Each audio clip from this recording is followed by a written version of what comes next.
That's your last name?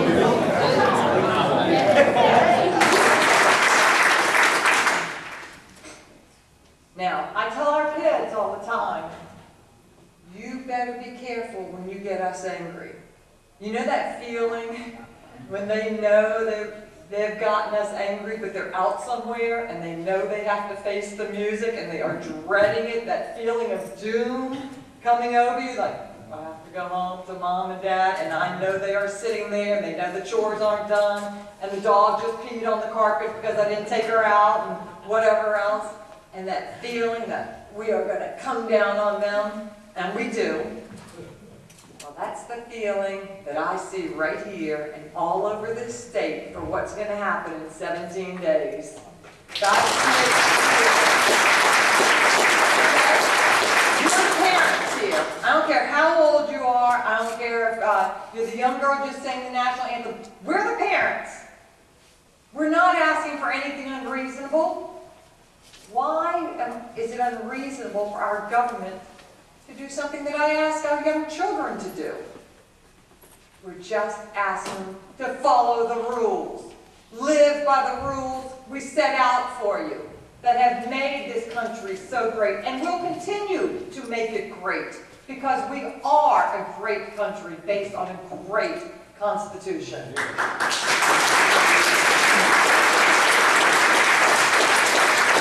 We're angry, we are really angry, and we're not going to let up. And we know something else. Our anger doesn't end November 2nd, does it?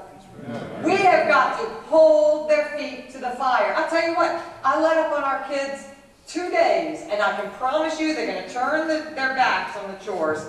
As you can imagine, David and I have been traveling quite a bit lately because he has a little campaign going on too.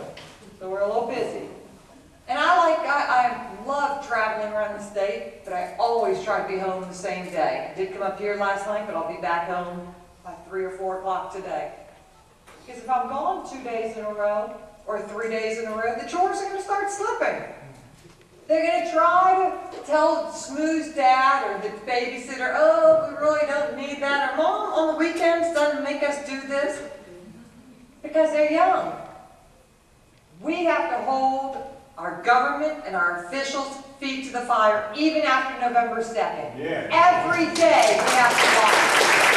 We have to speak to we have to say, we're watching you. We know what our money is being spent on.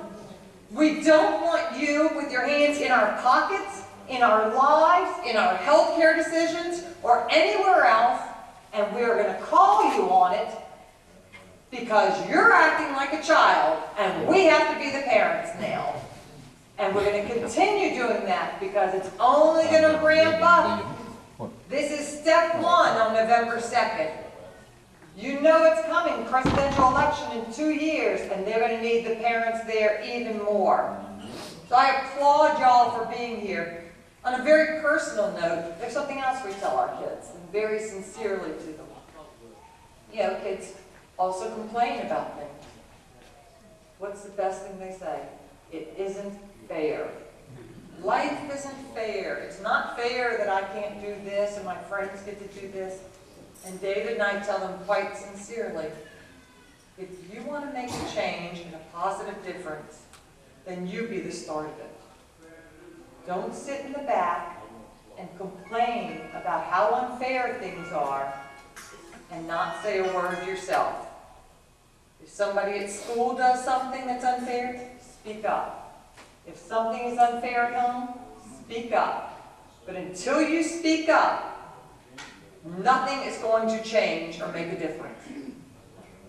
There is no doubt in my mind that these Tea Party organizers and every single person here supporting this Tea Party effort has changed the way we are living right now. You have made it possible.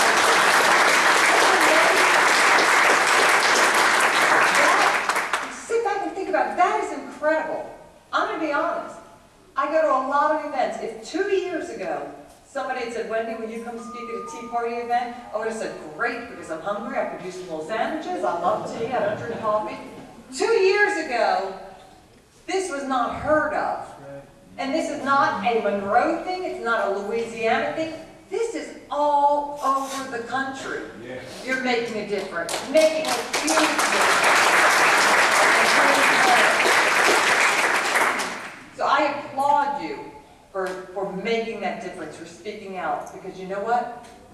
The federal government, little teenage girls can do a lot, but there are two things they'll never take. You have your voices and you have your vote.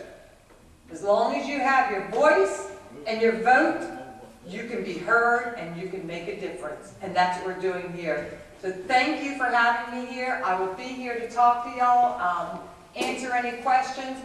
But I am here to say, continue your great fight.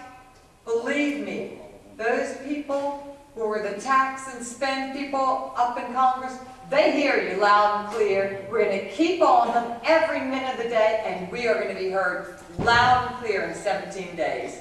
Thank y'all very much.